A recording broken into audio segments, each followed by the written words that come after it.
Bienvenue à un nouvel épisode de Écouter même de loin avec Mathieu Boss-Fortin. Aujourd'hui à la balado, j'ai avec moi Guillaume et Jayana du groupe Visoroy. Ils étaient du Saguenay, maintenant à Montréal. Et c'est une découverte pour moi. Bonjour, merci d'être là et de me faire découvrir votre musique aujourd'hui. Merci pour l'invitation, Merci. très content d'être là. Parlez-moi de ces deux univers-là, votre univers musical puis votre projet YouTube.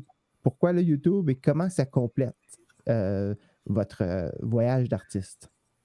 En fait, ça fait des années, moi, personnellement, que j'écoute YouTube. Tu sais, que j'ai comme délaissé la télé avec les années. Puis parce que ça me rejoignait plus. Puis j'étais arrivé sur YouTube, puis j'avais un choix immense.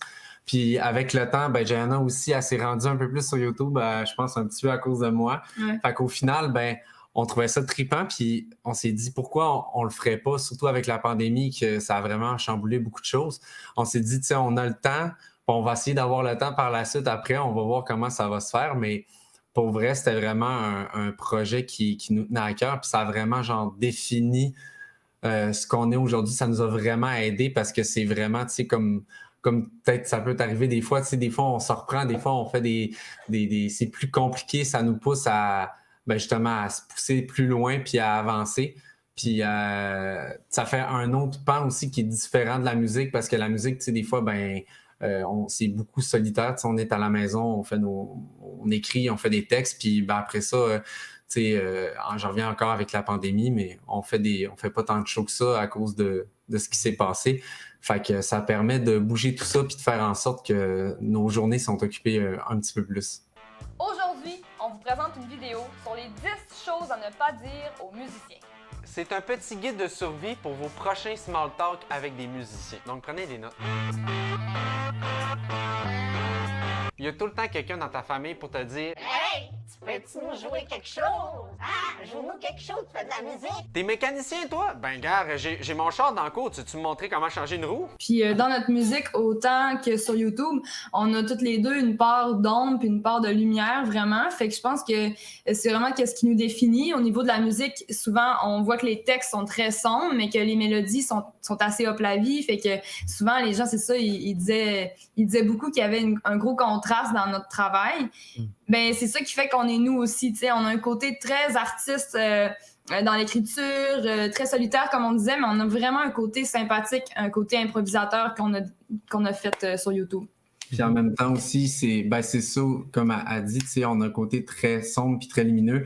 Ben c'est ça qui définit aussi les humains. Tu sais, on n'est pas genre tout le temps Une seule chose. Une seule affaire. Puis c'est ça qui est étonnant aussi, l'espèce de cliché de l'artiste déchu qui file pas. Puis tu sais, c'est un peu stéréotype que j'étais tanné de voir puis que c'est lourd parce que on dirait des fois c'est comme un personnage, puis tu sais, je suis pas de même dans la vie, je suis comme plus je fais des jokes. On était en atelier d'écriture là, quelques mois même, puis tu sais, j'écrivais des chansons, puis là c'était vraiment deep, c'était vraiment profond, puis là tout le monde était comme ben voyons donc, non. Il disait c'était-tu de toi? Puis là j'étais là non, là j'ai trouvé ça, puis puis j'arrêtais pas de faire des jokes entre. Fait qu'il y avait comme un gros contraste. Eux autres, ils faisaient le saut à chaque fois que je présentais un texte à cause que ça fitait pas avec ce que je dégageais, mettons, à la caméra.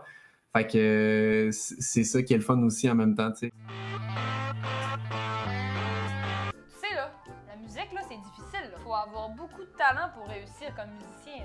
Il faut avoir beaucoup de talent pour être médecin aussi. Il faut avoir beaucoup de talent pour être esthéticienne. Il faut avoir beaucoup de talent pour devenir pompier! faut avoir Beaucoup de talent pour devenir esthéticienne. Il faut beaucoup de talent pour devenir maître de chien de police! Il Faut beaucoup de talent pour devenir escaladeur professionnel. Quand on se lance d'un artiste musical à un YouTuber, c'est quoi les choses qu'on apprend, les défis qu'on relève, puis quelles de ces compétences-là ou ces choses-là que vous avez appris que vous êtes capable de remettre dans votre projet musical par la suite? Plein de choses, pour vrai. Le défi, ça a été, avant de commencer, la vision des gens, justement, de se sortir de qu'est-ce que les gens pourraient penser de nous. Fait que ça a été aussi un très gros apprentissage qui fait que maintenant, j'ai l'impression qu'il y a rien qui peut m'arrêter parce que j'ai fait le plus gros saut dans le vide que j'aurais pu faire. Vraiment. Fait qu'après ça, moi, en spectacle, whatever, je me dis, écoute, si les gens ont accepté le fait qu'on devienne YouTuber, il peut arriver n'importe quoi. Sur scène aussi, on parle beaucoup mieux, on s'exprime beaucoup mieux. Je trouve qu'on a trouvé aussi un peu notre personnage avec l'humour. Fait que ça, c'est intéressant. Puis même au niveau du montage, aujourd'hui, on est obligé sur le web, en tant qu'artiste musicien, d'avoir une présence sur le web. Fait que ça nous a vraiment aidé à savoir comment faire du montage, comment créer du contenu. Non, c'est comme un apprentissage à tous les jours. Puis en même temps, on s'est dit, il y a tellement pas, il y avait plein d'artistes qui sortaient des trucs, mais au niveau peut-être plus musical, faire des covers, nous autres, ça nous rejoignait pas. On n'était pas, on est plus dans la création. Puis moi, faire un cover, je trouve ça me rejoint pas. Je trouve pas ça m'intéresse pas. Fait que là, il fallait vraiment trouver quelque chose qui nous motive. Puis, parce que sur le long terme, faire je sais pas, 10 covers par mois, ça me tentait pas. J'aime mieux faire mes propres trucs. Ça a l'air égoïste, mais j'aime mieux faire mes propres affaires. Ça te rejoint plus. Moi, je faisais des Legos quand j'étais jeune. Fait que, je faisais le plan au début, puis après ça, je le défaisais. Fait que, puis je le refaisais jamais après. Fait que, c'était un peu la même affaire. J'ai pas le goût de refaire des trucs qui ont déjà été faits. Je veux vraiment créer mes propres choses. Puis avec YouTube, puis la musique, c'est vraiment nos deux univers, puis on peut faire ce qu'on veut. C'est comme un gros bac, un gros carré de sable. Définitivement, si pour certains, la pandémie a été difficile, pour vous, ça a été révélateur. Plein de projets web, la création et la joie de vivre qui est toujours présent avec vous. Merci beaucoup d'avoir été là avec moi aujourd'hui. Merci beaucoup.